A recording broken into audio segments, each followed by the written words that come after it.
exciting part of the seminar starts now. So we are going ahead with the panel discussions, and in the session 1 there are very interesting questions posed to the panelists. To begin the panel, I have great pleasure in inviting Anjali Sharma, the research consultant, IG IDEA Finance Research Group. Anjali Sharma, the research consultant in IG IDEA Finance, focusing on firm financing the Indian context. She is a corporate finance professional with 8 years of experience across various Tata Group companies. Her last role was as CFO of eNext Financials, a Tata Sons subsidiary. She is a graduate in economics and MBA in finance. She has a presentation to be made, so the panelists will see the presentation from the audience side, and then they will move over there. So there will be a small gap after she makes the presentation. Now please put your hands together for Anjali Sharma.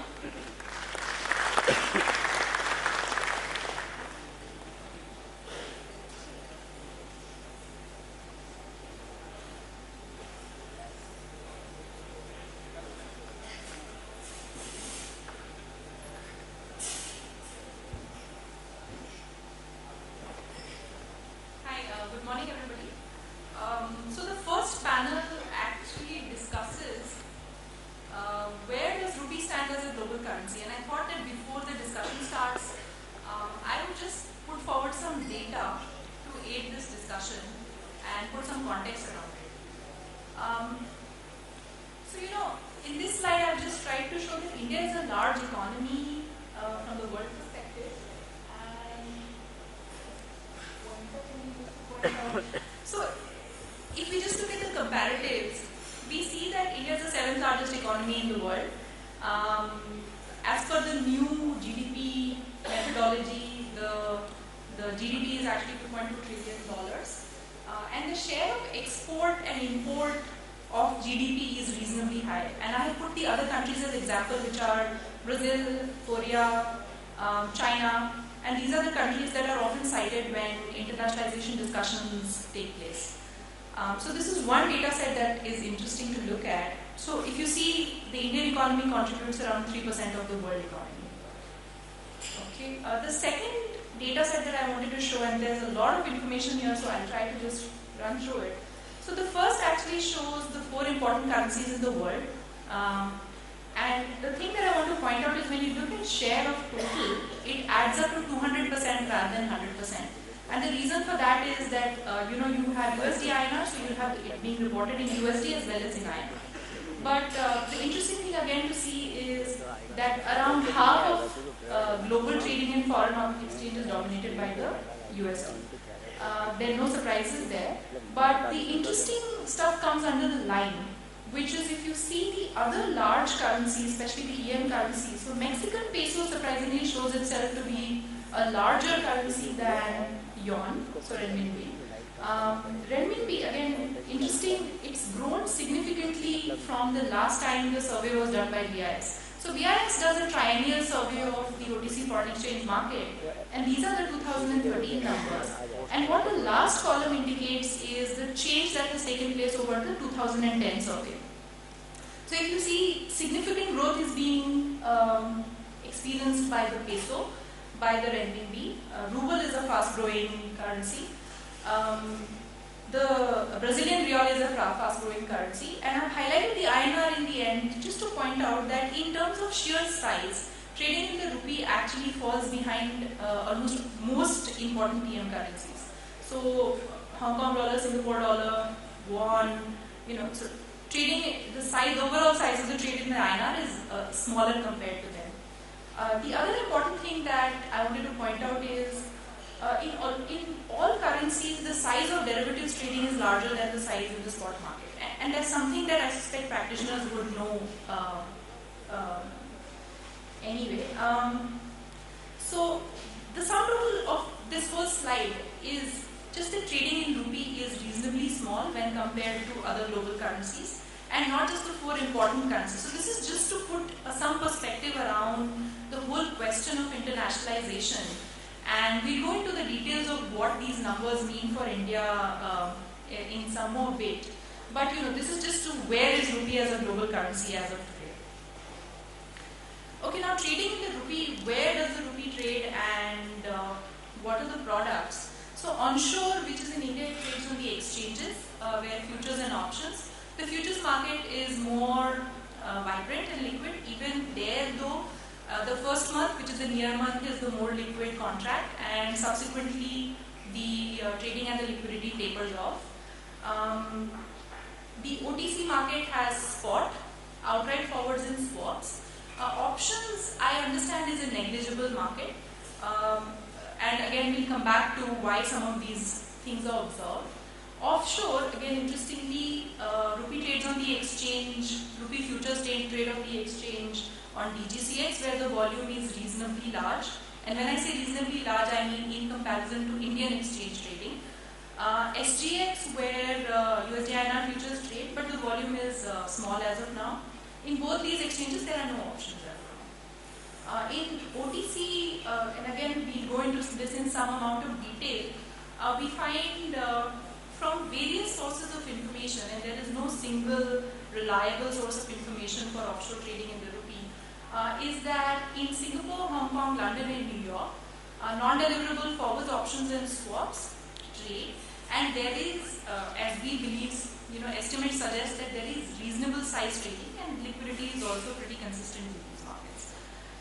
So we'll go into market size in the trading of the rupee. And what we have tried to show is two sets of numbers. One is the Q2 2013 number, which is around the time of the BIS triennial survey estimates. And the second is more recent numbers, which is Q1 of 2015. And the interesting thing to see, so the source of the spot data onshore is the RBI data, which is the weekly supplements that they release. The OTC derivatives data also comes from there. So if you see, the OTC derivatives market has remained, in terms of traded volume, has remained stable. The spot markets appears to have increased. The exchange market in India is an interesting number because we see this huge decline, and this number has actually come up a bit when the June 2014 measures were announced, when banks were brought back into the picture. But before that, this number was looking even worse. Then we go to the offshore market. The OTC derivatives number is where, this is the NDF, NDO and swap market offshore. And here we find that BIS actually estimates it to be a 17 billion daily average TV number.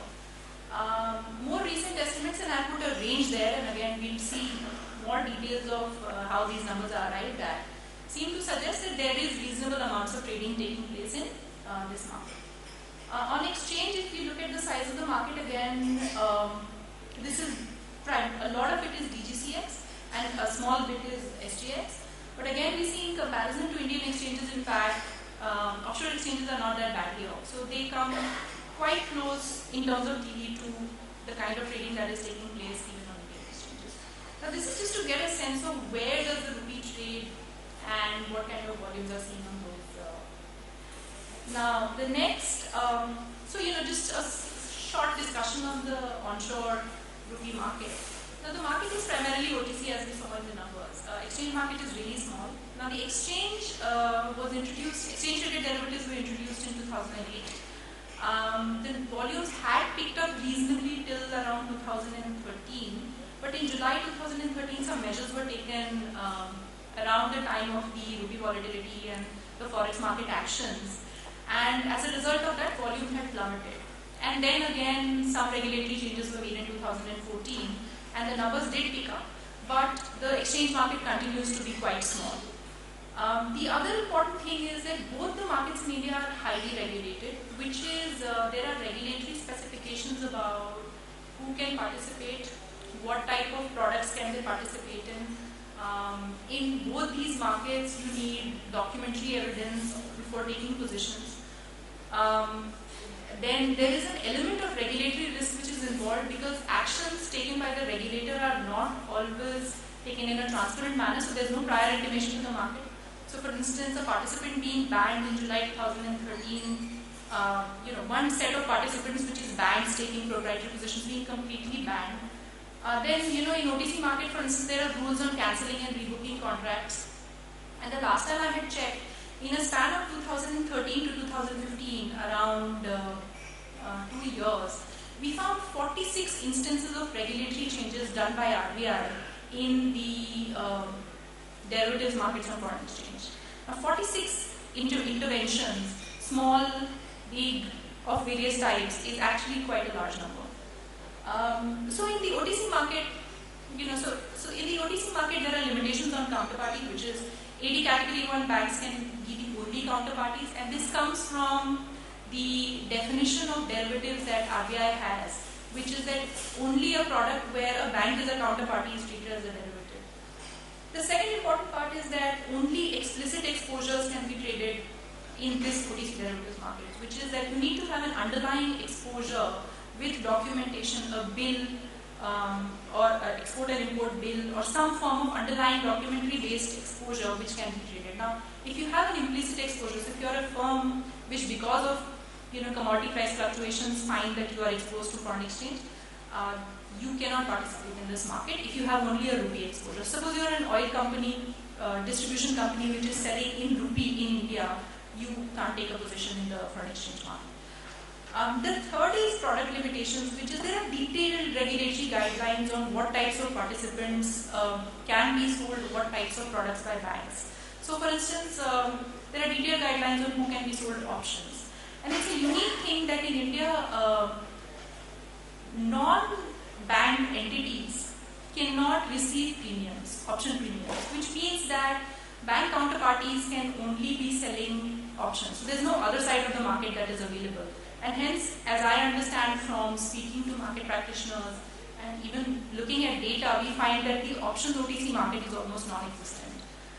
Then there are frictions around the manner in which documentation has to be provided, the extent to which documentation has to be provided to enter into trades. The other frictions exist in the form of limitations on cancelling and rebooking contracts. So if your view on foreign exchange changes, then your ability to cancel a contract and rebook it is limited. So for instance, and this keeps changing frequently. So for domestic counterparties, for instance, cancelling and rebooking is sometimes eased, sometimes done away with.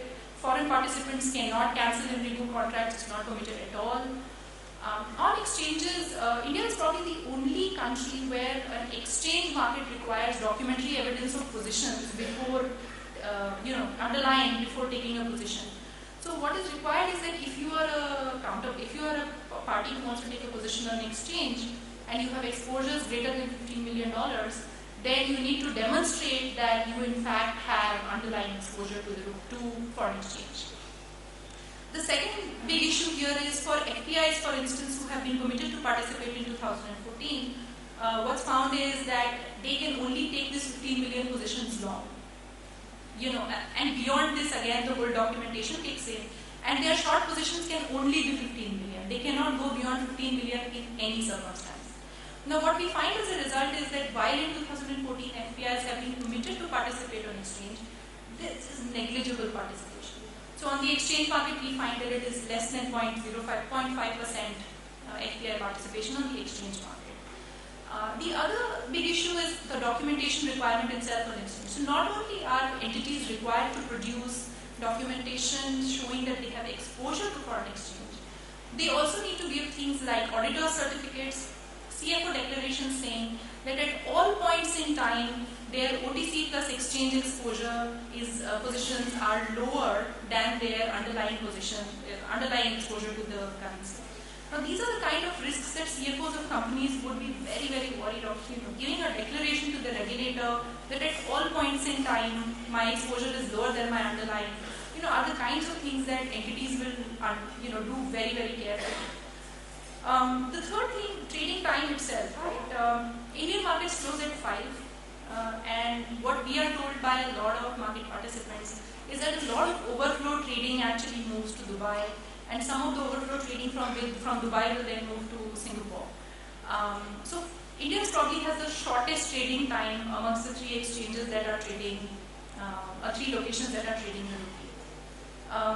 The other is, on the exchange there are limitations on intermediary choice. So if you are an FPI, for instance, you want to take up a long position beyond $15 million, you can only do so through an AD category 1 banks.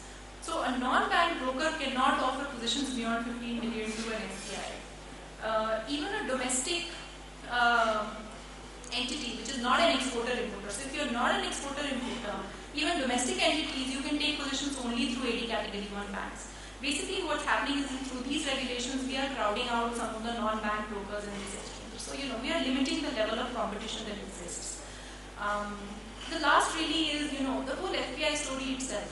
FPIs come into India through their custodians. And even if they take an OTC position, they, in some sense, because of the way it is structured, get tied down to their custodian.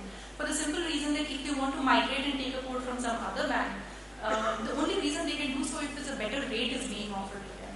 There's no other reason that they can shift away from their custodian. And some of these things, pose these little frictions in the market, actually create an environment where entities are not able to take positions despite having come, done the KYC, entered the Indian market, are not able to come in and operate in this market with flexibility. The other interesting story on explicit exposures is this. If you're an FPI and you're investing in an IPO of an Indian company, there is a 13-day period before the allocation of shares will take place. In that period, you have no way of hedging your risk. The only way you can do it is by going long on exchange. You can't even go short on exchange. But these are the kind of things, because we say we need explicit exposure, till the shares get allotted to you, you cannot hedge. Now, these are exactly the kind of things that we should think carefully about in terms of what kind of regulatory interventions are taking place. And the element of regulatory risk. So 46 instances of changes in a period of 2 years. One instance of change where margins were doubled. You banned one set of participants completely. So banks taking proprietary positions were out of the market. The question is, what kind of interventions should regulators take and what kind of processes should regulators follow in undertaking these interventions is also something that should be carefully considered. The offshore market, and so it has elements of exchange and OTC. It's dollar settled. So NDF, NDOs and swaps are the main products. What we find is the large volumes, in fact, are in NDF. And options are a smaller market even offshore. The varying estimates of size, so one data point comes in the triennial survey that is done by BIS. Then countries like UK, Singapore and US have semi-annual surveys which estimate the size of currency trading taking place in their jurisdictions. So FXJSE, for instance, estimates the size of foreign exchange trading taking place in the London market. Singapore, and similarly Federal Reserve Bank of New York does a similar survey for the North American market. And we get some indications of the kind of rupee trading that is taking place in those jurisdictions. Then you have the swap execution facilities and the DTCC, which are platforms. So under the Dodd-Frank Act, there was a lot of transparency mandate that was brought in. And there was some mandate of settling some types of derivatives and swap contracts through CCPs. And there was also a mandate of reporting some types of transactions to these kinds of platforms. And some information can also be found from these on what kind of trading is taking place. But going through all this information, what we find is that while the estimates vary widely, there is reasonable trading that takes place and it's consistent. So it's not volatile in the sense that one day there is depth and the next day there isn't. Rupee is one of the more consistent NDF trading currencies. Okay, so this is just to show you the variation in the NDF trading market. So the first bar represents the BIS data, which says that around $17 billion of daily trading volume exists in the NDF market, and this is as of April 2013. The second bar shows the FX survey which is conducted in the London market, and what they seem to suggest is that anywhere between 10.5 billion to 6 billion, the range is wide again, but again a large size of trading seems to take place just in the UK market. This is just a London survey. The third actually is the swap execution facilities, which, so the sense we get is a lot of this would be the North American market reporting. And again, we get a sense that anywhere between $1.2 to $1.9 billion of daily trading is taking place there. The last one is DTCC data. And again, here we see a consistent trading pattern, daily trading pattern in the NDF market overall.